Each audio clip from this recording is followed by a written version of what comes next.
7:21 de la mañana en Burgos.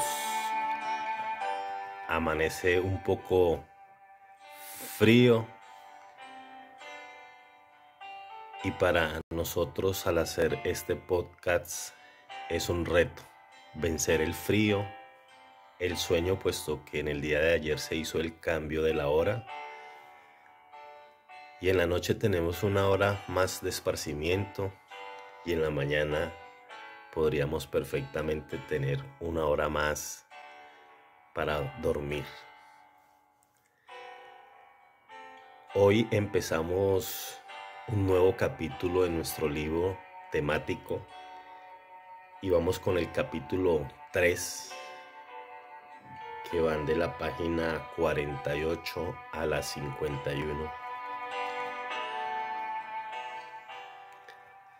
Y somos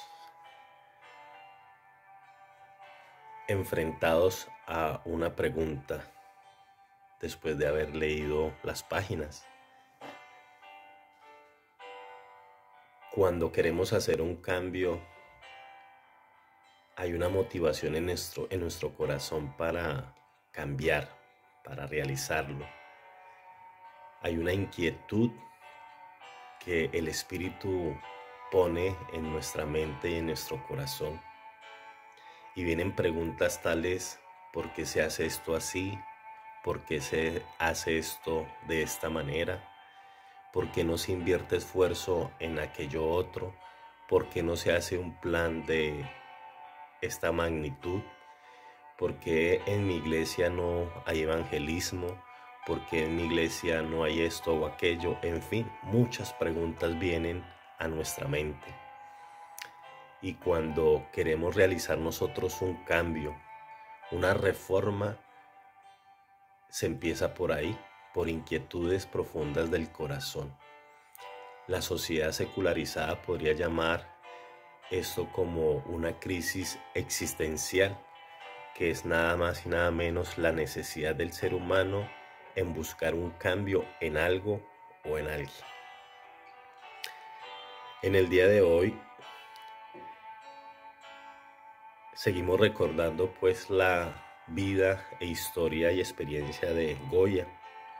Nos cuenta allí de que en su juventud tenía un amigo que se llamaba Pizzi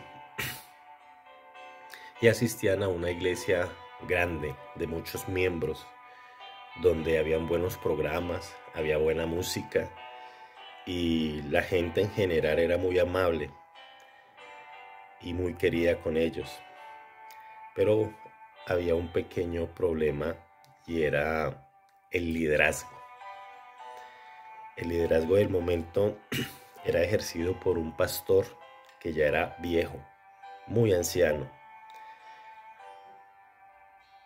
Jocosamente él dice que no recuerda bien la edad, pero quizás tenía como 87, 90 o 110 años.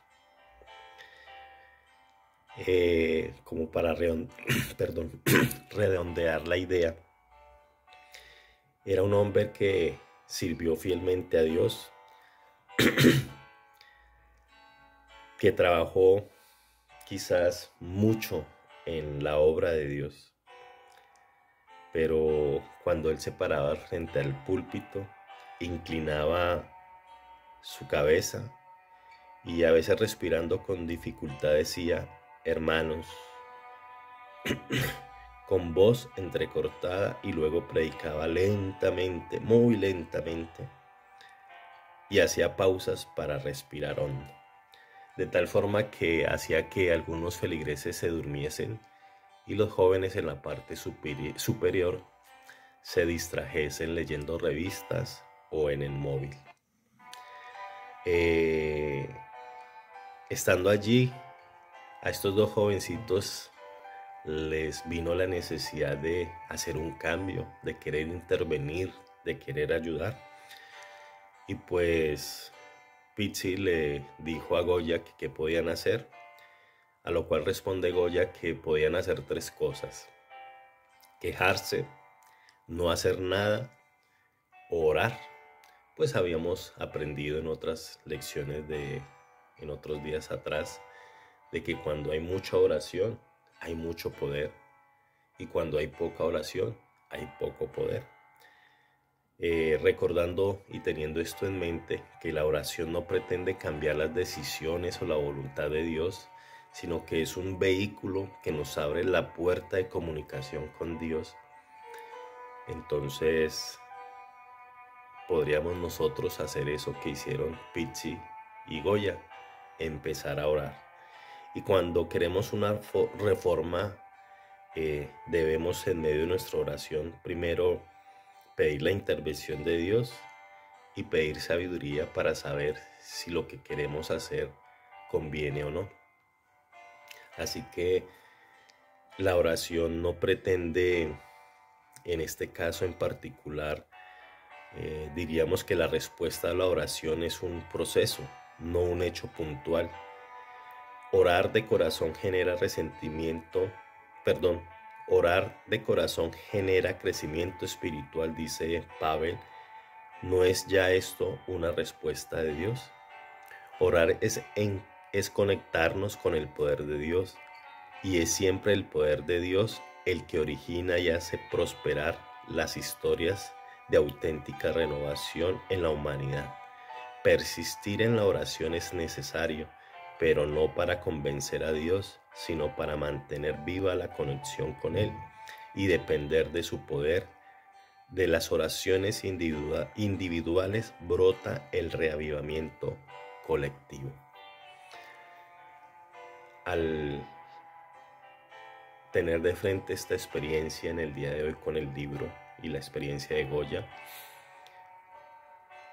recuerdo otra historia en el pasado, en la Biblia, de un jovencito que bien podría representar la experiencia de Goya y su compañero, el rey Josías, jovencito que a los 8 años tuvo que enfrentarse al reto de ser un rey de la nación judía, y pues de la mano de su abuelo Manasés, quien lo educó desde muy jovencito en el temor a Jehová, puesto que él en su experiencia personal había tenido el fracaso de ir en contra de Dios, pero en su buen momento Dios le permitió arrepentirse y ayudarle, intervino. Así que con esa experiencia tan amarga, este abuelo quiso educar a su nieto bajo el temor.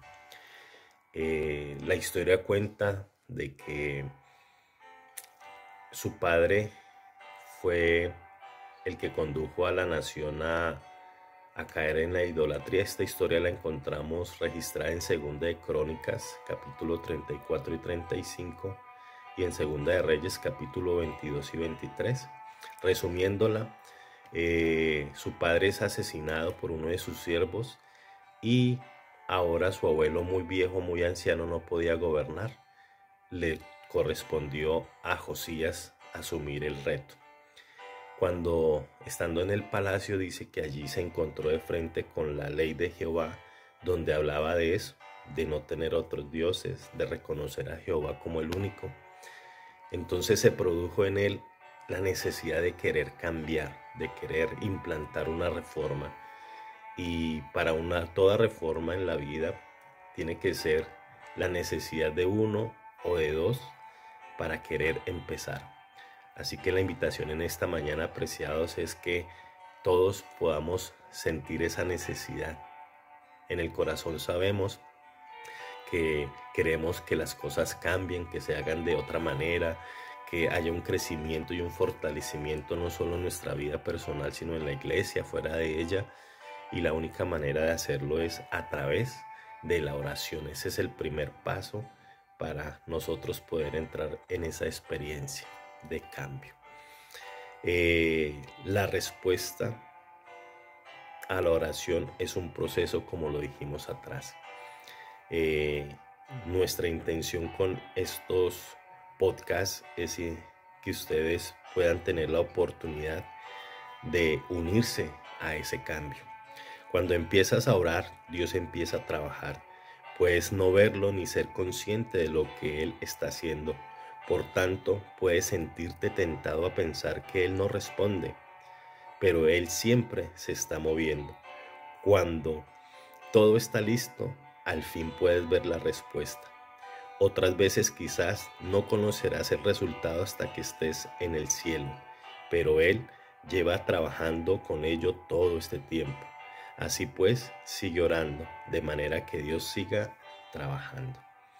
Entonces, la invitación en esta mañana fría es a que podamos nosotros entregar nuestra voluntad en las manos del Espíritu y que por medio de la oración, que es el primer paso, querramos nosotros unirnos a la misión de Dios, que es la transformación de la vida, la transformación del carácter y la unidad en Cristo Jesús. Quedamos con ese buen aroma celestial en nuestro ambiente y extendemos a usted la invitación de querer continuar en estos 40 días de crecimiento. Un abrazo en Cristo Jesús, una bonita mañana y una bendecida semana.